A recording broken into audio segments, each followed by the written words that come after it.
Hello and welcome back, dear students. In this video, we are going to understand the very basics of the vectors, what vectors are, and how generally we represent the vectors, and moreover, we will be discussing about the angle between the vectors. So we will be knowing how to calculate the angle between two vectors in this very short video. So firstly, what we are supposed to know is what actually vectors are. We know in physics we have quantities. Suppose if we have to define the quantity, anything which we can measure is what we call as the physical quantity in physics. And whenever we have to define the physical quantity over here, by physical quantity we mean wherever we can apply the law of physics which are calculatable, what we call as the physical quantities. तो जहाँ पे भी हम physics के laws लगा सकते हैं और जो कैलकुलेटेबल होते हैं उनको हम जनरली फिजिकल क्वांटिटीज कहते हैं। तो जो ये फिजिकल क्वांटिटीज होते हैं जनरली दो टाइप्स के होते हैं। एक तो होता है हमारा स्केलर क्वांटिटी, एक होता है वेक्टर क्वांटिटी। स्केलर क्वांटिटीज आपको सब स्टूडेंट्स को पता ही होता है, these are the quantities which generally have magnitude. General case में की बात कर रहा हूँ, they have magnitude only. They can have directions, इनके पास हो सकती हैं डायरेक्शंस, necessary नहीं है, but there can still be scalars, like the case of current, like the case of stress. तो generally जो scalars होते हैं they are having magnitude, they may or may not have directions, generally उनके पास directions नहीं होती है। तो vector quantities ऐसी quantities होती है which have both necessarily, इनके पास necessary magnitude भी होना चाहिए with direction भी होना चाहिए। नाउ जनरली हम मैग्नीट्यूड से ऐसे समझते हैं, सपोज मैंने लिखा यहाँ पे 10 kg, ये 10 इज द न्यूमेरिकल यूनिट या न्यूमेरिकल वैल्यू और kg is actually it's unit. तो जब ये 10 kg बना, that's a combination of two numerical value as well as the unit, इसको हम मैग्नीट्यूड बोलते हैं।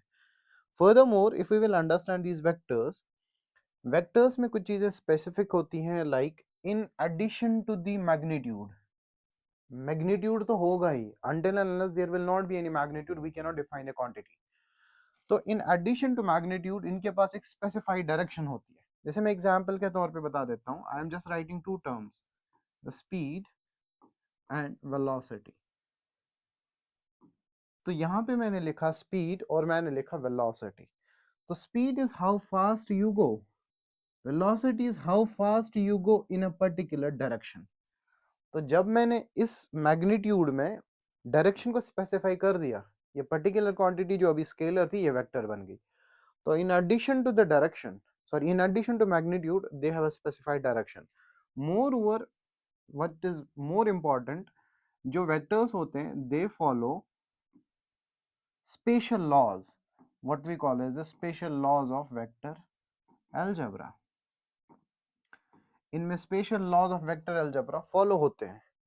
तो अगर हम ये चीज समझ लें special laws of vector algebra क्या होता है, वो हम बाद में पढ़ते हैं, once we understand what is the angle between two vectors, what is the how we do addition of the vectors, therein we discuss this. जो करंट होता है ना, करंट के पास डायरेक्शन भी है, करंट के पास मैग्नीट्यूड भी है, but it is still scalar quantity. समझ लीजिएगा, सपोज यहाँ से करंट आया, यहाँ से दूसरा करंट आया, और यहाँ पे बाय किरचॉफ्स लॉ आपको पता है, सपोज यहाँ पे I1 है, यहाँ पे I2 है, और यहाँ पे let's say they will combine and will form I3। तो करंट के पास मैग्नीट्यूड भी है, डायरेक्शन भी है, बट ये वेक्टर क्यों नहीं है? लेट्स अज्यूम मैंने इसी सर्किट को क्या कर दिया, मैंने ये वायर ऐसे रख दी और ये वायर ऐसे रख दी और ये रिजल्टेंट वायर। सपोज यहाँ से आ रहा है I1, यहाँ से आ रहा है I2, यहाँ तब भी I3 ही जाएगा। अगर मैंने इनके बीच वाला एंगल चेंज भी कर दिया, इस एंगल के चेंज करने की वजह से कोई फर्क इस वैल्यू पे नहीं पड़ेगा। That's why generally we say कि ये vector law of addition follow नहीं करता। अगर ये वेक्टर होता, अगर ये सपोज वेक्टर होता और मैं इस एंगल को चेंज करता तो यहाँ पे फर्क पड़ता है। व्हाट वी अंडरस्टैंड, हम उसको जनरली इस इक्वेशन से अंडरस्टैंड कर लेते। If you will change the angle, angle के चेंज होने से, theta is the angle between these two vectors, let's say they are A and B vectors, अगर इनके बीच में मैंने एंगल भी चेंज करा तो मैग्नीट्यूड में फर्क पड़ता है। बट यहाँ पे मैंने अगर एंगल भी बदला तो कोई फर्क नहीं पड़ता है जनरली। तभी हम कहते हैं जो करंट है ना, ये स्केलर है even though it is having magnitude as well as direction. Now moving to this next point which is more important for us is the graphical representation. Graphical representation बहुत important है। तो यहाँ पे मैंने एक वेक्टर बनाया हुआ है, वेक्टर को जनरली हम एक एरो से डिनोट करते हैं, और ये जो ये एरो होता है, length of arrow, length of arrow actually denotes its magnitude. Suppose मैंने दो वेक्टर्स ड्रॉ किए, let's say this is A vector, this is B vector, दोनों की डायरेक्शन सेम है along the positive x axis, but दोनों की जो length of arrow है वो डिफरेंट है। तो इसका मतलब मैं ये कह सकता हूं जो मैग्नीट्यूड है, मैग्नीट्यूड को हम ऐसे लिखते हैं, magnitude of A vector that is not equal to magnitude of B vector. Reason, because they don't have the same length. So graphical representation में हम जनरली ऐसे डिनोट करते हैं कि जो लेंथ ऑफ द एरो है वो डिनोट करता है किसको, मैग्नीट्यूड को। एक्चुअल में असल में हम ग्राफिकल रिप्रेजेंटेशन में ये चीज भी समझते हैं, this is what we call as the tail and this is what we call as the head. और जहां हेड पॉइंट आउट होगा वहां पे डायरेक्शन ऑफ वेक्टर होगी, लेट्स से दिस। तो ये वेक्टर का ग्राफिकल रिप्रेजेंटेशन और मैथमेटिकल रिप्रेजेंटेशन यहाँ पे, और इम्पोर्टेंट ये पॉइंट याद रखना है आपको, मैग्नीट्यूड जो होगा किसी भी वेक्टर का, मैग्नीट्यूड विल बी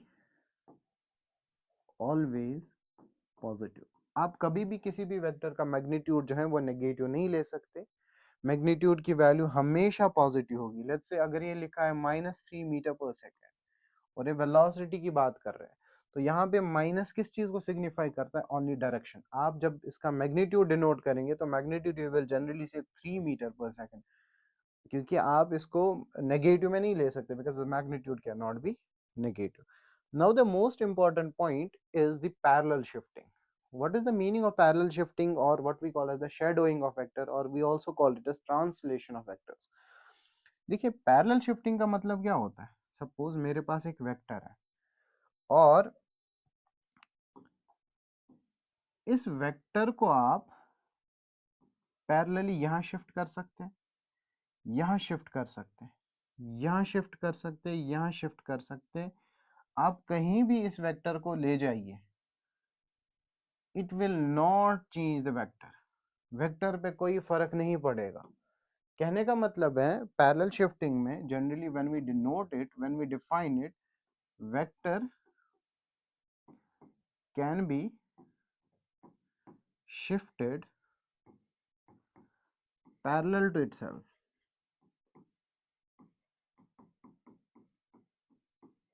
आप वेक्टर को पैरेलल अपने पैरेलली शिफ्ट कर लीजिए कहीं पे भी, इस पे कोई भी फर्क नहीं पड़ेगा। जैसे एग्जांपल मैंने यहाँ पे दिया, अगर आपने क्या किया, इस वेक्टर को आपने पैरेलली यहाँ शिफ्ट कर दिया, इस वेक्टर को यहाँ शिफ्ट कर दिया, यहाँ शिफ्ट कर दिया, तो वेक्टर पे कोई फर्क नहीं पड़ेगा। बट इमेजिन कीजिए आपने वेक्टर को रोटेट कर दिया, here in I am rotating it at certain angle other than 2 and पाई, जो हम आगे डिनोट करेंगे। अगर आपने वेक्टर को रोटेट किया तो वेक्टर चेंज हो जाएगा, वेक्टर पे फर्क पड़ेगा। सो वेक्टर को आप रोटेट नहीं कर सकते, वेक्टर को आप सिंपली पैरेलली शिफ्ट कर सकते। ये पैरेलल शिफ्टिंग बहुत ही ज्यादा इंपॉर्टेंट है जब भी हमें एंगल बिटवीन टू वेक्टर्स निकालना होता है। सपोज, अच्छा इंपॉर्टेंट पॉइंट ये होता है कि पहले हम ये एंगल बिटवीन टू वेक्टर्स क्या होता है, यहाँ पे लिखा हुआ है, it is the angle between two vectors when they are joined head to head और they are joined tail to tail. More important, जो भी वहां पे स्मॉलर एंगल होगा, whatever is the smaller angle there in the vectors, we will treat that as the angle between two vectors. समझ लेना, यहाँ पे हमने एक वेक्टर डिनोट किया है, यहाँ पे एक और वेक्टर, ज्वाइन किया है, तो इनके बीच में एंगल कितना है 120। क्या ये एंगल बिटवीन टू वेक्टर्स है? Firstly we are supposed to identify it. No, this is not the angle between two vectors. Reason, because these vectors are neither joined head to head, देखिए इसका head है इसका tail है, nor they are joined tail to tail. अगर हमें कभी भी angle between two vectors निकालना हो, we are supposed to join them head to head और टेल टू टेल। तो हम क्या करेंगे, इसी वेक्टर को यहाँ पे ड्रॉ करेंगे, ठीक है। फिर हम इस वेक्टर को, जो ये वाला वेक्टर है, ये जो ये वाला वेक्टर है, सपोज हमने इस वेक्टर को यहाँ ड्रॉ किया और इस वेक्टर को यहाँ ड्रॉ किया, तो हम क्या करेंगे, इस वेक्टर को पैरेलली शिफ्ट करेंगे यहाँ पे, क्योंकि पैरेलल शिफ्टिंग से तो कोई फर्क पड़ेगा नहीं। Now these vectors are join tail to tail. तो टेल टू टेल जब भी दो वेक्टर्स ज्वाइन होंगे, अब ये जो एंगल बनाएंगे ना, वही एंगल इनके बीच में एंगल बिटवीन टू वेक्टर्स होगा। अभी अगर हम इस लाइन को एक्सटेंड करेंगे, तो ये वाला एंगल कितना था 120, और ये वाला एंगल कितना होगा, ये 60 होगा, क्योंकि ये पूरा 180 है। तो इन दोनों वेक्टर्स के बीच में, let's say this is the A vector and this is the B vector, इन दोनों के बीच में जो अब एंगल होगा वो 60 डिग्री होगा। फाइन। अब आप ये चीज समझ रहे होंगे कि यहाँ पे तो एक और एंगल, ये एंगल भी तो बन रहा है, ये एंगल भी तो बन रहा है, बट मैंने क्या बोला, what we are suppose to take is the smaller angle. तो मोर ओवर जो ये एंगल है, जो थीटा है, इट शुड रेंज, इसकी रेंज जो है ना इतनी ही होगी।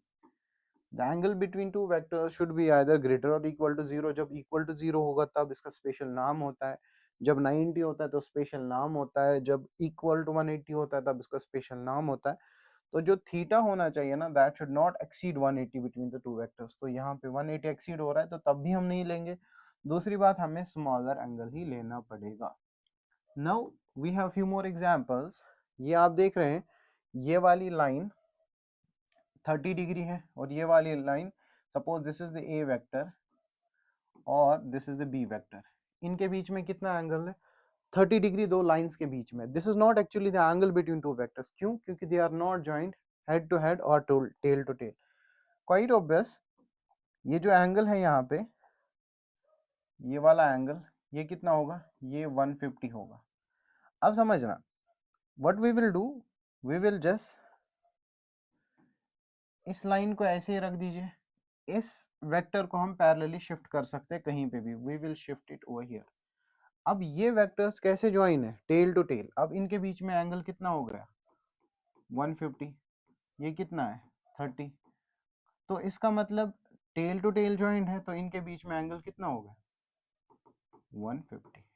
अब ये नहीं सोचना कि आप तो स्मॉलर एंगल फिर ये होगा, क्योंकि आपको टेल टू टेल ज्वाइन करना। तो इसके बीच में हमने क्या किया, इस लाइन को पैरेलली शिफ्ट कर दिया, इसको भी पैरेलली शिफ्ट कर दिया, टेल टू टेल ज्वाइन कर दिया।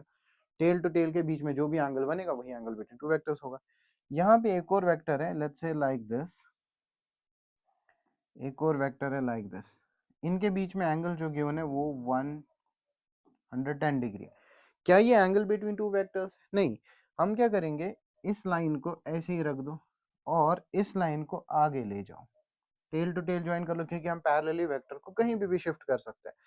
अब क्वाइट ऑब्वियसली आपको ये दिख रहा हो, ये वाला एंगल 70 डिग्री होगा, तो ये वाला एंगल भी 70 डिग्री होगा। तो यहाँ पे इन दोनों के बीच में एंगल कितना होगा, what is the angle, angle is 70 degree.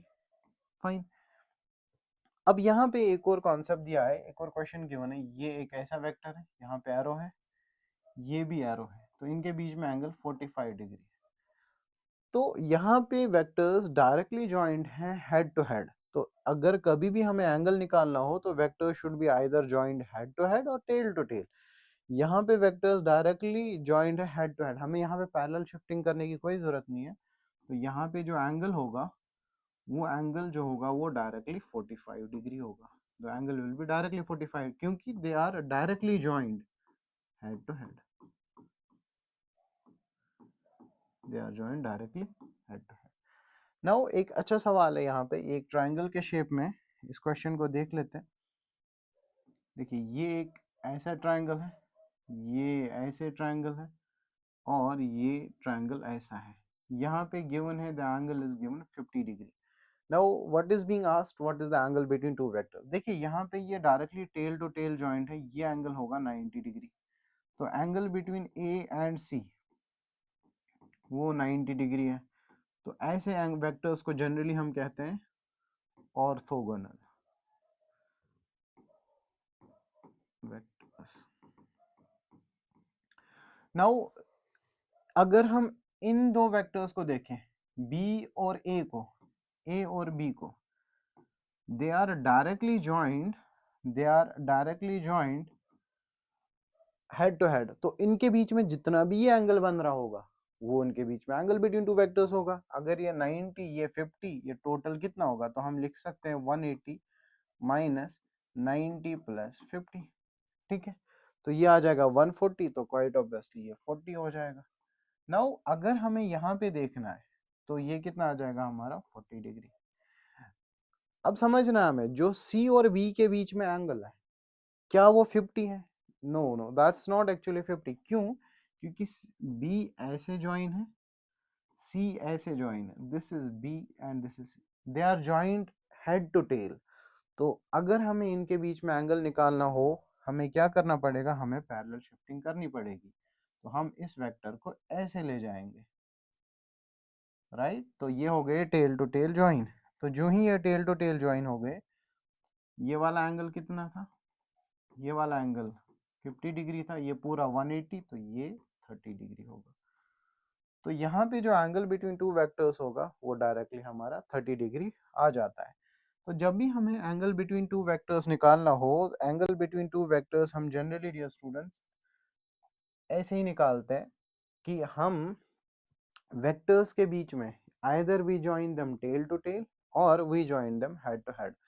Now यहाँ पे कुछ इंपॉर्टेंट पॉइंट्स हैं, ये पॉइंट्स बहुत ही ज्यादा इंपॉर्टेंट है। पहला है, अगर आप वेक्टर को रोटेट करेंगे, देखिए वेक्टर को आप रोटेट किया 2n पाई, n की वैल्यू 1 रख दीजिए, तो ये कितना आ जाएगा 2 पाई। मतलब अगर आप वेक्टर को 360 डिग्री पे रोटेट करेंगे, देखिए ये है वेक्टर, इसको ऐसे रोटेट किया तो 180, दोबारा रोटेट किया तो 360, तो वेक्टर वापस मिला। तो अगर आपने 360 डिग्री पे रोटेट किया तो वेक्टर रिमेन्स अनचेंज्ड। 2n पाई का मतलब 360, n की वैल्यू 2 रख दो, तो ये कितना आ जाएगा 2 into 2 मल्टीप्लाइडेड by pi, that is 180, तो ये 720। तो आप कितने भी वैल्यू पे, अगर आपने 2n पाई एंगल पे रोटेट किया है वेक्टर को, तो वेक्टर पे कोई फर्क नहीं पड़ेगा, अदर देन 2n पाई कर देंगे। सपोज अगर आप पाई पे कर देंगे, दैट इज 180, ये वेक्टर ऐसे था, आपने इसको रोटेट किया तो ये इसका नेगेटिव वेक्टर बन जाता है, तो वेक्टर चेंज हो जाता है। लेकिन अगर आपने रोटेशन दिया है कितना, 2n पाई, तो वेक्टर पे कोई भी फर्क नहीं पड़ता dear students. Now this point is important and this point was actually asked. अगर आपने वेक्टर की एक्सिस को रोटेट किया, let's say this is X axis, this is Y axis, vector पे कोई भी फर्क नहीं पड़ेगा। Let's say this is the vector A, X axis को ही आपने रोटेट किया, राइट, लाइक दिस, ये वाला एक्स हो गया, ये वाला वाई हो गया, मैंने एक्स एक्सिस को ही रोटेट किया, तो वेक्टर पे भी कोई फर्क नहीं पड़ेगा if the axis is rotated.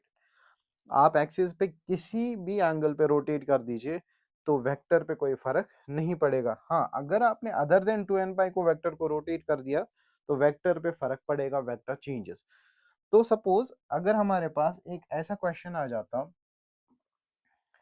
ये कोई वेक्टर है ए और ये कोई वेक्टर है, और this is being mentioned they are separated, और ये वाला एंगल इनके बीच में 30 डिग्री है, ये कोई वेक्टर है बी, और हमसे पूछा गया व्हाट इज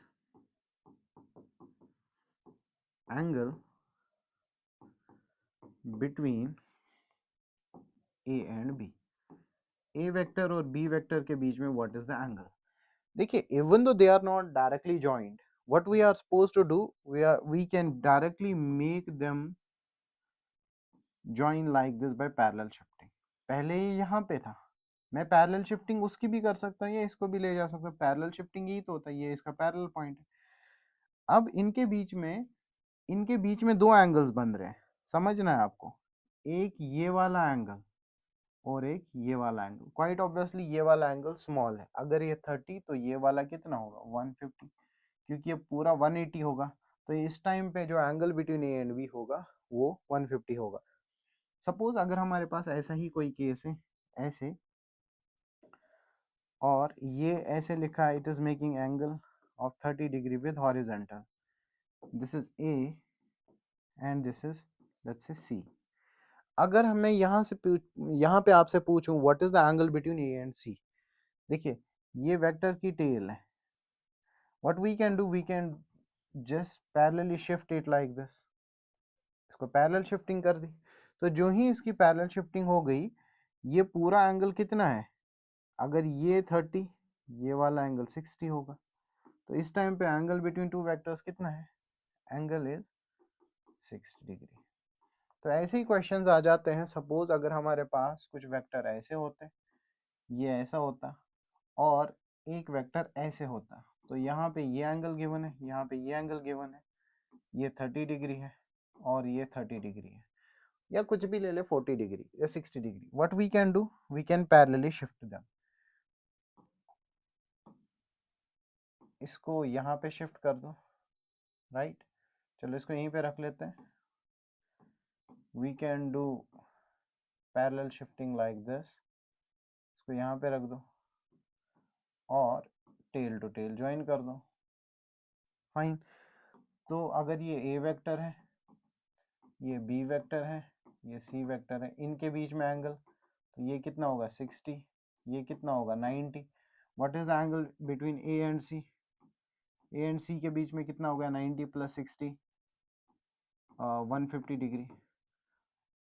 अगर ये 30, ये वाला भी 30, तो सी और बी के बीच में, सी एंड बी के बीच में, what is the angle between C and B, that's actually equal to 60 degree.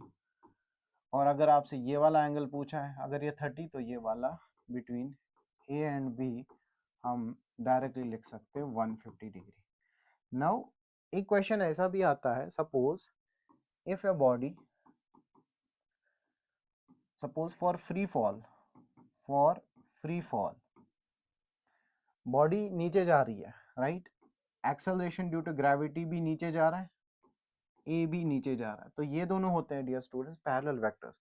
लेकिन if the body is going up, यहाँ पे एक्सेलरेशन ए है और ग्रेविटी तब भी नीचे ही लग रहा है, तो इनके बीच में एंगल जो आएगा वो 180 डिग्री आता है, तो इन वेक्टर्स को हम जनरली एंटी पैरेलल वेक्टर्स कहेंगे। नेक्स्ट वीडियो में हम थोड़ा सा टाइप्स ऑफ वेक्टर्स के बारे में डिस्कस कर लेंगे। Thank you.